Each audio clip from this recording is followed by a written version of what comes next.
Did you know there's a tree that can actually walk? Meet the Socratia exorhiza, the walking palm, from the Amazon rainforest. Unlike most trees, it doesn't have deep roots. Instead, it grows stilts, special roots that lift the tree off the ground.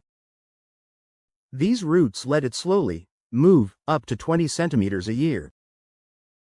Why does it walk? To find better sunlight through the dense jungle canopy, or to escape flooding during the rainy season. When the tree grows new roots in one direction, old roots die off in the other, effectively making the tree step forward. It's nature's own slow-motion wanderer, a living miracle of adaptation. Incredible how life finds a way, isn't it?